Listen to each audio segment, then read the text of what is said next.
hiidihii dhaqanka ku hadalay ummadaha haadartii horjoogayaalka aan raabtiyo akhyaarta arfaan isku sheeg ahaan hindii dhahay sida xasuusa galay habshankii dumar ummadaha hagaagsanayeen umaatada isku haagayeen hareebnimiyo haasid aaran aan mahayna masaakidina mahoogan xukunkiyo cadaaladda xaq aan heliyay haan hado mahayn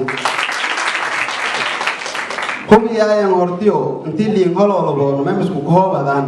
habuug iyo hamuun abka intii liin habay heeren gabdhi liin kir may ka habsadaane haan hado mahayn idiin lahaayeena isa dhooree heefaruudaayana hoori warka ameenme haan hado mahayn hamiinka markii dhammaado hiraaban lideera ariir hadiig ahoo hiraawadkii haanti ulati haladhatio kinka kooyasi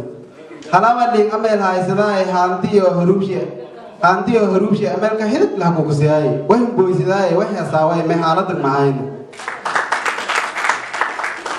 hoolawa dhishal hagaajaay hoodka la galay hagare hoolaa dhishal hagaajaay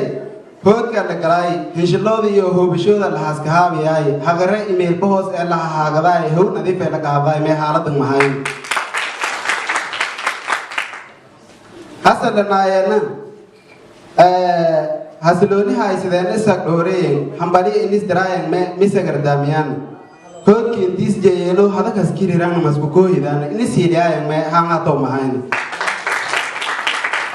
hasalanaayana halal miirada haayeen haamaanna mahaynahan dhoomada teegan hunfaaranayka alane hirmadyaada lay hooliyo mahayn hooga lahaayan me hangato mahayn hadaarada lahaayana huska galadaaye hibid iyo nadiif ahaaye haafadal quraan ahaaye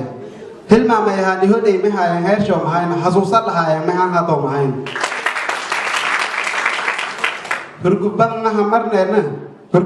hamarneena hamuulka liisku gubaayi hurgubadna hamarneena xaniinyo liisku siibay hurgubadna hamarneena horumarkana nis diiday hurgubadna hamarneena reer hebelna nis salaagay hibilow anigoo hoog badan hadal shaydhaanga ilaahayna haramay hasiloonid iyo walaalnimada habigeenka haynoy hunjufanano uumay haani markii hanuunsadaanba hanjiraaya anaa holaagii naarta harnoo jaree xasuusnaan ilaahay isu ningeeliyaye